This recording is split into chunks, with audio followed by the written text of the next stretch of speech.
Soyez brutalement honnête avec moi une seconde. Personne n'a besoin de connaître votre réponse, juste vous et Dieu. Quand vous pensez au ciel, quand vous vous arrêtez vraiment pour imaginer l'éternité, au fond, tout au fond, pensez-vous que ce sera ennuyeux? Ne vous sentez pas coupable si la réponse est oui. Parce que, soyons francs, l'image qu'on nous a vendue toute notre vie, à l'école du dimanche, dans les films hollywoodiens, dans les dessins animés du samedi matin et même dans de nombreuses chaires, est, pour le moins, décourageante. La version officielle du ciel dans la culture populaire ressemble à peu près à ceci. Vous mourrez, votre âme se détache du corps comme une petite fumée transparente. Vous montez vers une dimension éthérée faite de nuages duveteux. Là, vous recevez une tunique blanche qui ne vous va pas bien, une paire d'ailes que vous ne savez pas utiliser, et une petite harpe dont vous n'avez jamais appris à jouer. Et puis, vous passez l'éternité entière, des billions et des billions d'années, à flotter, à jouer de cette harpe et à chanter dans une chorale sans fin.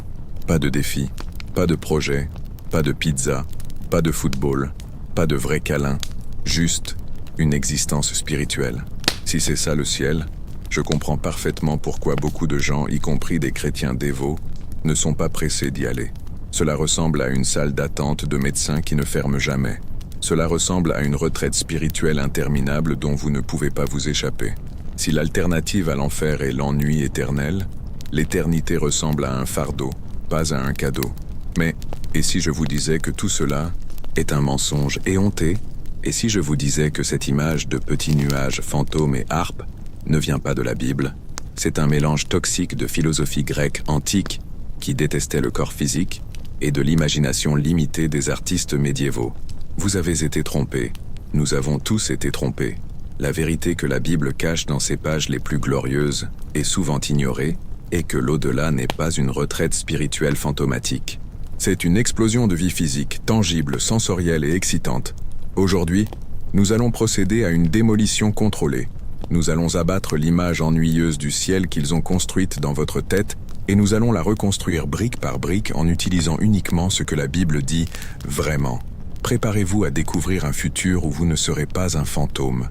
Vous aurez un corps physique indestructible. Préparez-vous à un futur où le ciel n'est pas un endroit lointain où vous fuyez, mais une réalité qui envahit la terre. Un endroit où vous mangerez les meilleurs banquets, travaillerez sur des projets qui comptent, explorerez un univers renouvelé, gouvernerez des villes et régnerez avec Christ. Oubliez l'ennui éternel. La réalité biblique est bien meilleure que n'importe quel film de science-fiction. L'erreur fondamentale, la racine de tout l'ennui concernant le ciel, est l'idée que le but du salut est d'échapper au corps physique. Beaucoup de gens pensent que le spirituel est bon et que le physique est mauvais ou inférieur. Ce n'est pas du christianisme, c'est du gnosticisme ou du platonisme. Les philosophes grecs antiques, comme Platon, enseignaient que le corps était une prison pour l'âme et que la mort était la libération merveilleuse où l'âme se débarrassait enfin de la chair sale. La Bible enseigne exactement le contraire. Dieu aime la matière. Il a créé le monde physique, la terre, l'eau, les arbres, la chair, les os, et a regardé tout cela et a dit « c'est très bon ». Le problème n'est pas le corps. Le problème est le péché qui a corrompu le corps avec la maladie et la mort. Le plan de Dieu n'a jamais été de détruire le physique, mais de le sauver, de le racheter et de le perfectionner. Par conséquent, faites attention. Votre espérance finale en tant que chrétien n'est pas le ciel comme un endroit où votre âme flotte pour toujours. Votre espérance finale est la résurrection des morts. La Bible enseigne que lorsqu'un croyant meurt aujourd'hui, son âme va immédiatement être avec Christ. Paul dit que être absent du corps, c'est être présent avec le Seigneur. C'est merveilleux.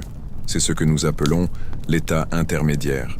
C'est un lieu de repos, de paix et de conscience en la présence de Jésus. Mais ce n'est pas la fin de l'histoire. C'est une existence incomplète, car vous avez été fait pour être un être hybride, âme et corps. L'événement principal du calendrier de Dieu n'a pas encore eu lieu. Il se produira lors de la seconde venue de Christ. La Bible dit qu'en ce jour, les morts en Christ ressusciteront premièrement. Qu'est-ce que cela signifie? Cela signifie que Dieu va prendre votre essence, votre identité, et vous donner un nouveau corps. Ce ne sera pas un corps différent du vôtre, comme si vous vous réincarniez en quelqu'un d'autre.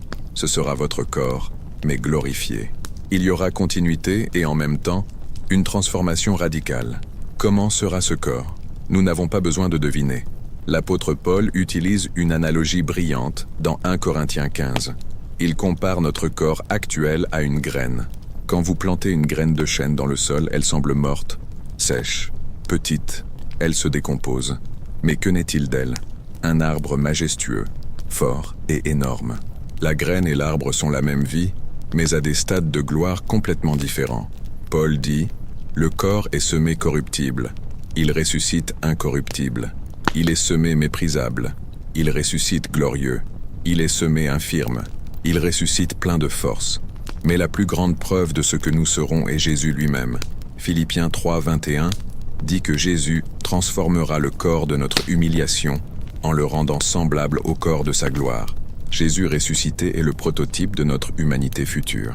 Pensez à Jésus après Pâques, pendant les 40 jours où il est apparu aux disciples avant de monter aux cieux.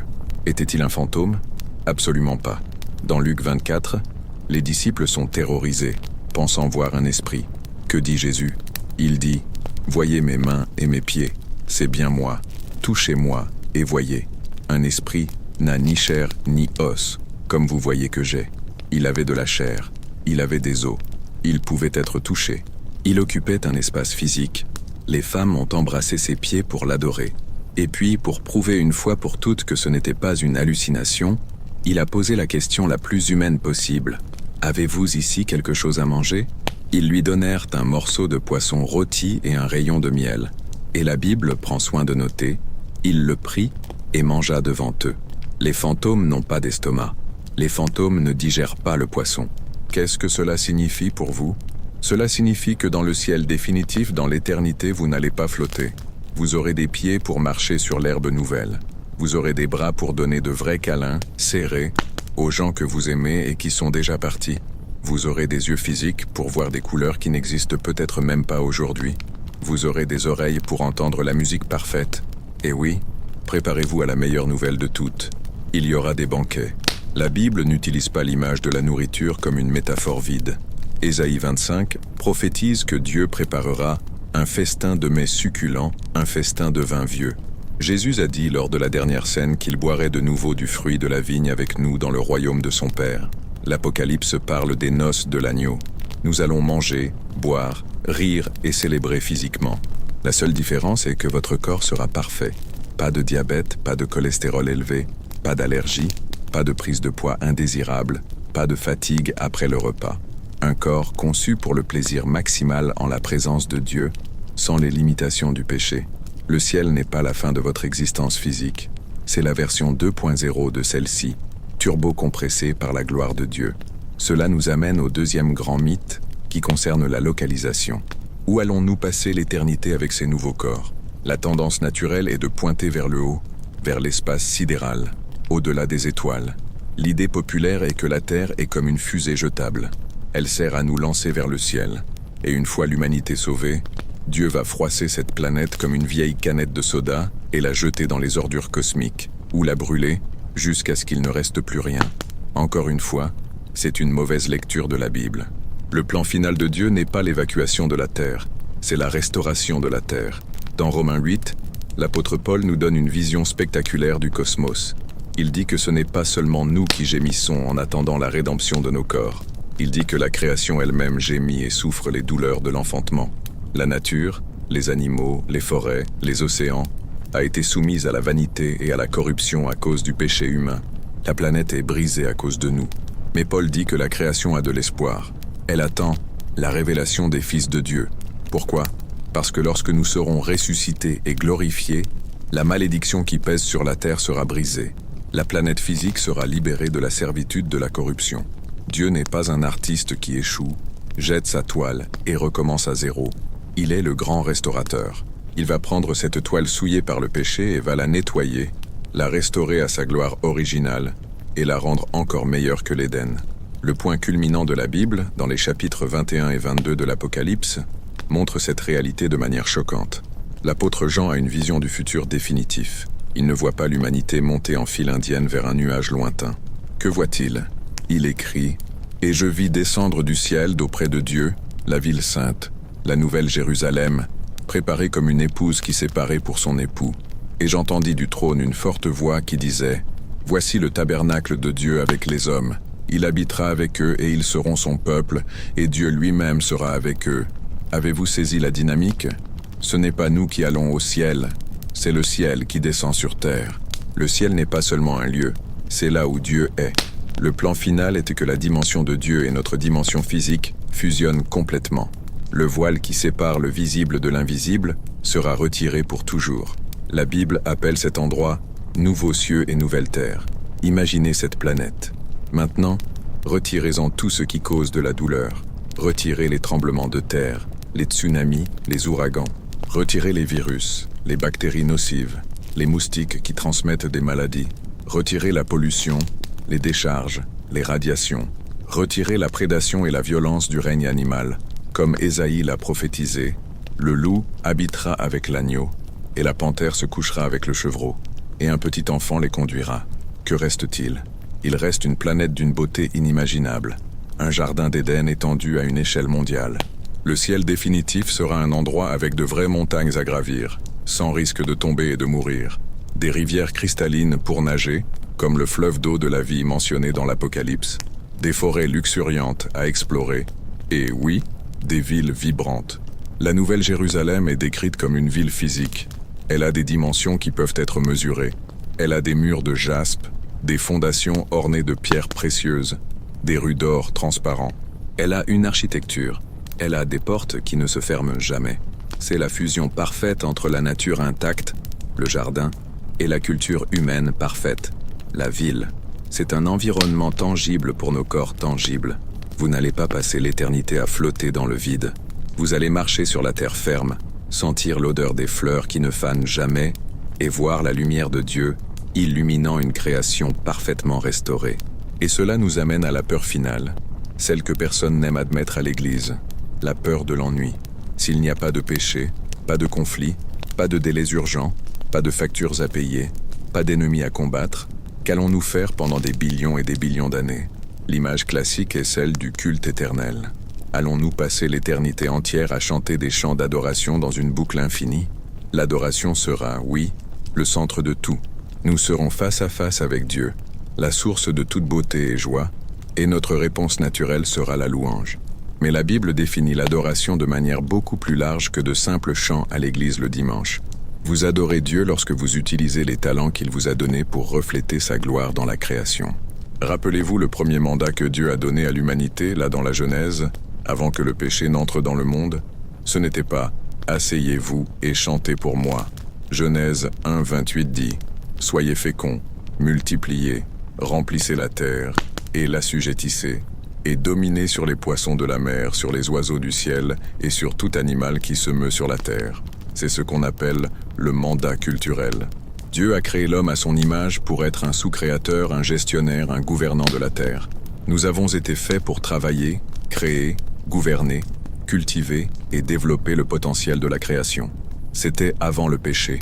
Le travail n'est pas une malédiction. Le travail était une bénédiction en Éden. La malédiction, qui est venue après la chute, était la fatigue, la sueur, les épines, la frustration, le patron ennuyeux, le bas salaire, la concurrence déloyale. Sur la nouvelle terre, la malédiction sera levée. Apocalypse 22, 3 dit « Il n'y aura plus d'anathème ». Et que se passe-t-il au verset 5? Il dit que les serviteurs de Dieu régneront au siècle des siècles. Faites attention à ce mot.